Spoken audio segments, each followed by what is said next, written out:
Jadi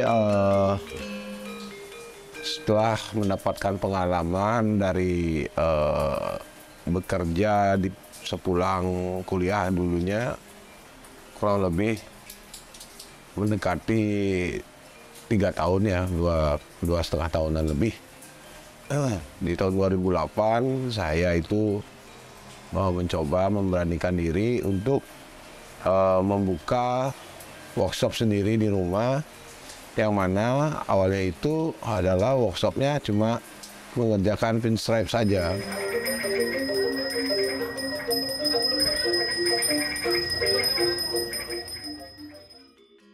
Dan berkembang, saya mencoba untuk mengcustom sedikit demi sedikit, awalnya dari tangki, spakbor, hingga ke frame, dan akhirnya membuat motor custom dari nol.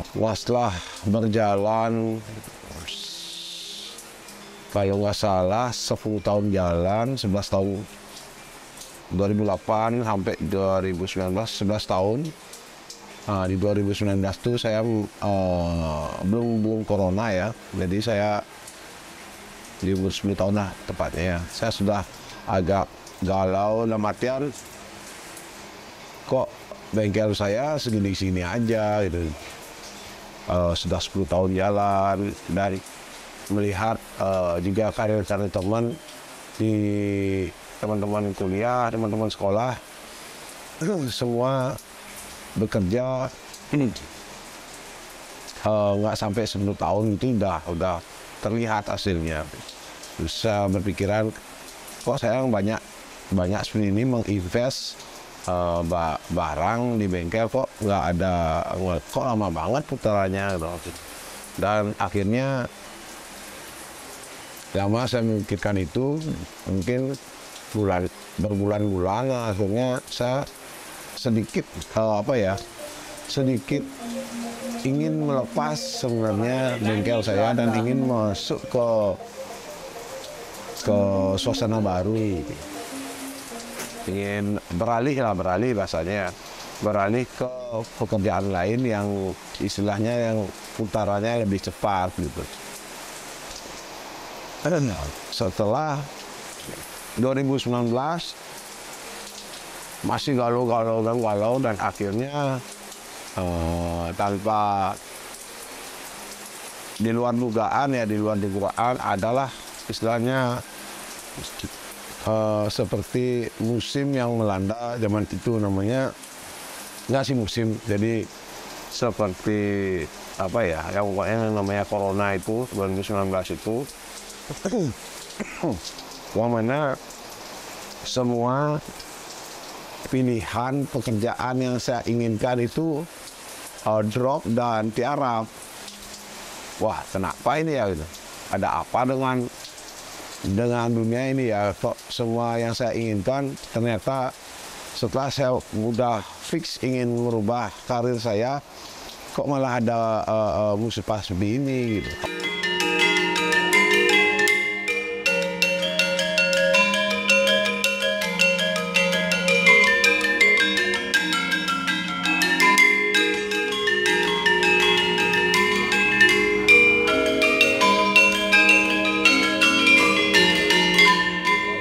Itu musibah, tak kira terjadinya bulanan, wow. Nah, ekspektasi saya sih 1 semester lah, 6 bulanan, ternyata kok bertahun-tahun gitu, dan akhirnya setahun jalan malah tambah parah gitu. Dan saya belum menyadari pas corona itu, pas pandemi itu, tanpa disadari saya menyadarkan diri, kok saya masih tetap melakukan aktivitas di bengkel. Oh, kenapa ya seperti itu? Ternyata setelah saya evaluasi, ternyata banyak orang stres yang membayar stresnya itu dengan menjalankan hobi. Nah, di sana saya meminta maaf kepada diri saya dan meminta maaf kepada bengkel saya yang sudah menemani saya 11 tahunnya ITER itu 2019, dan akhirnya saya membalas itu dengan merenovasi bengkel saya, yang mana itu adalah istilahnya ungkapan terima kasih saya yang sudah mengajak saya berkreativitas setiap hari di dalam workshop bengkel saya ini. Saya bangunlah bengkel ini di tahun 2021 gitu.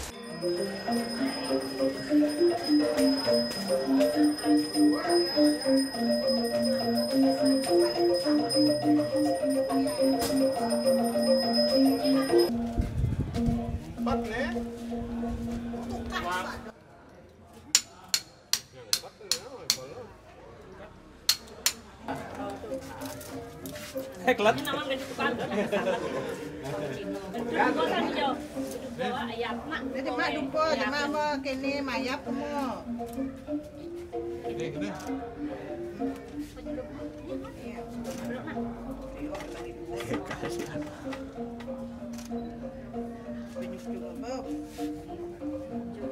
Juk malu. Cara nak kengen wang sana, juk bang dulu. Ini nyelup nih. Lu tanah nih. Lu jangan plastik. Tahu, bang dulu, suang.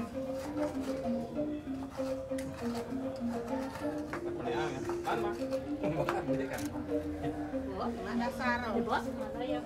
Kan ben mulut langsung Itu ke posisi nih. Ditar itu mah deh.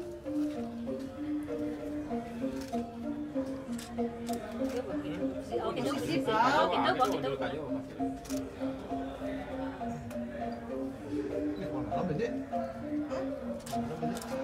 Ambenya. Cuma mana kembali tadi tinggal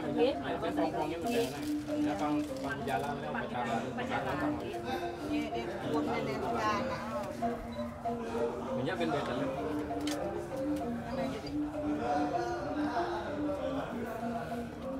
Gue caranya segan, gue jangan itu.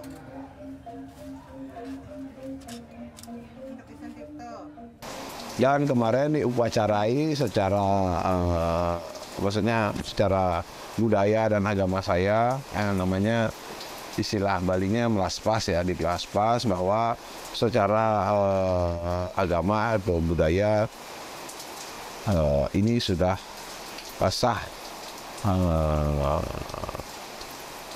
dan sudah diresmikan gitu, seperti itu. Jadi saya sangat berterima kasih sekali ya dengan profesi saya yang berkegiatan di otomotif dan bisa membawa saya hingga saat ini gitu.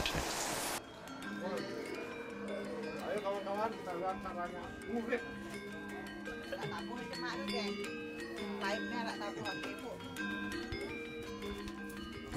Tabung kan lu, enggak tabung. Wih. Deh mana cuma kamu ada. Dah pakai cara jolas sih. Ini berdua. Tak ada. Oh, support tu mau. Buat buatnya apa ya? Buat buangan.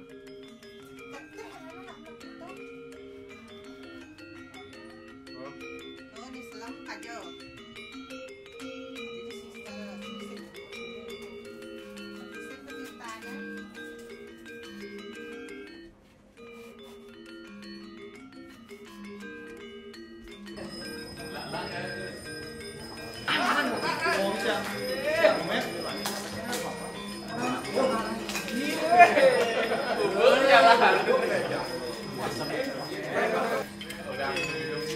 Bincang.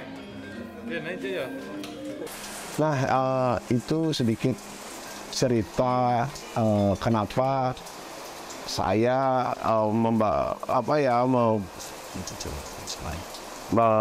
membangun bengkel saya, karena itu adalah apresiasi saya kepada kegiatan saya di otomotif seperti itu.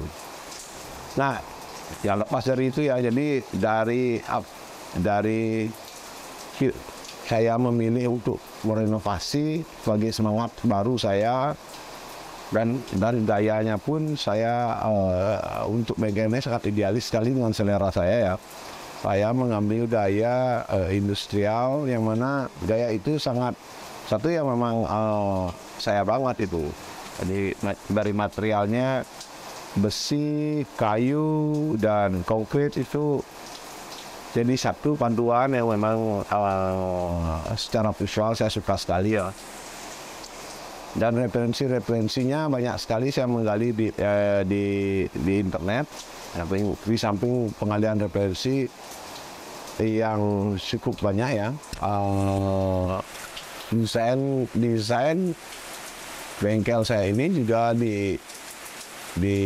didesain oleh teman baik saya yang namanya Pak Darmayaso, salah satu drummer band terhits saat ini di Bali, namanya Yaman, dan nama arsiteknya Nitkala Arsitek.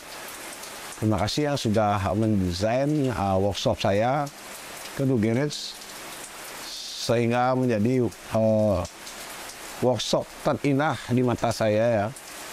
Saya sangat suka sekali dengan gaya arsiteknya Pasak, dan nggak hanya mengadopsi gaya-gaya luar aja. Jadi di sini ada istilahnya jinang. Jinang itu adalah kayak balai bengong. Kalau dilihat secara visual ya balai bengong, tapi dia itu punya filosofi sebagai sumber kesejahteraan. Karena jinang itu adalah, kalau dilihat dari visual atapnya, dia itu seperti jerami yang diikat. Yaitu adalah di atap itu adalah dulunya kononnya itu adalah tempat penyimpanan beras, yang mana itu adalah simbol dari sumber kesejahteraan.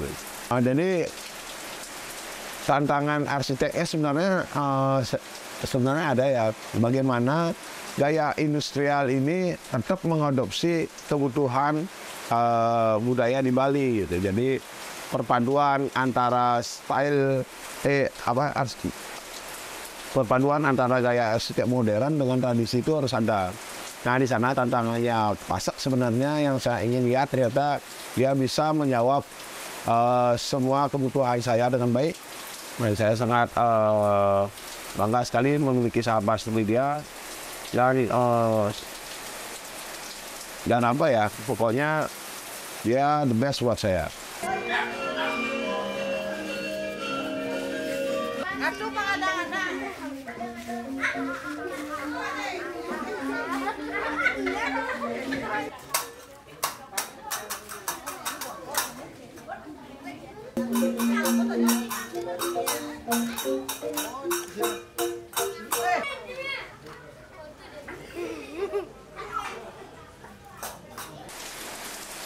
Nah, di sini ada juga kori. Kori itu adalah yang sudah diperbaiki karena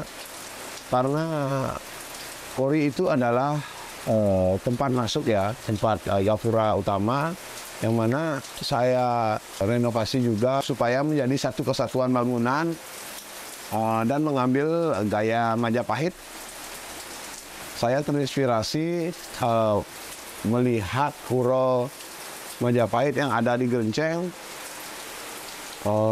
Pertama kali ke sana melihat satu gapura yang tinggi, pintunya tusennya 5 apa 6 meter, tusen aja. Daun pintunya aja tingginya 6 meteran, 6 meter kalau nggak salah ya, 6-7 meter lah kalau lebih.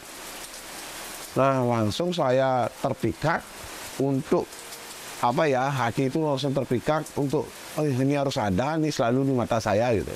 Dan akhirnya saya menyamakan gaya bangunan dengan kebutuhan yang ada di rumah, sehingga saya mencoba mendesain korinya dengan gaya Majapahit yang sudah terrealisasikan saat ini. Nah, pintunya hanya bisa mendapatkan tinggi kayu 3 meter. Daun pintunya lainnya 3 meter dikali bukaan 120 meter, 120 cm. Nah, dan tinggi totalnya sampai atap adalah 6 meter. Sudah sangat tinggi sekali karena apa? Karena antara Jinang dan Kori saya itu bersebelahan. Jadi kalau itu tidak saya tinggikan, saya merasa kayak melangkahi pintu utama gitu. Jadi saat saya duduk di Jinang yang bersebelahan itu, saya melihat ke bawah, kok saya seakan-akan melangkahi orang yang lewat di bawah gitu. Nah, karena itulah saya merubahnya dan membuatnya lebih tinggi daripada permukaan Jinang, permukaan duduk saya sekarang ini. Semua gayanya saya improve gaya modern, secara karakter masihlah berbau tradisi. Materialnya kayu dengan batu paras, kayunya atapnya dari ulin, kayunya daun pintu dan desainnya dari kayu sonokling atau rosewood, mana kayu yang sering dipakai, yang biasanya dipakai untuk pegangan pisau, gagang pisau atau stand gitar rosewood. Ya pokoknya saya berusaha menggunakan bahan-bahan spesial karena Kure itu adalah bangunan utama yang sifatnya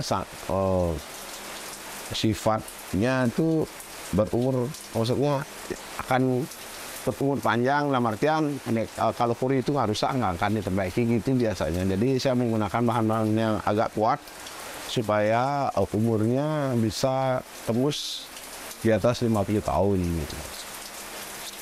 Oke ya, jadi detailing bangunan ini saya terapkan banget gimana saya seperti saya membangun motor. Jadi dari sudut, dari pemilihan pasir, semen, besi, kualitas beton, ketebalan kaca, ketebalan kusen-kusennya, ketebalan atap, jenis kayunya, pemilihan kayunya, semua saya yang mengatur ya, semua saya yang milih karena saya ingin ingin menjadi satu kesatuan biar ada feeling antara bangunan dengan saya. Jadi saya rasakan sangat ada jaraknya sangat dekat sekali dengan bangunan ini.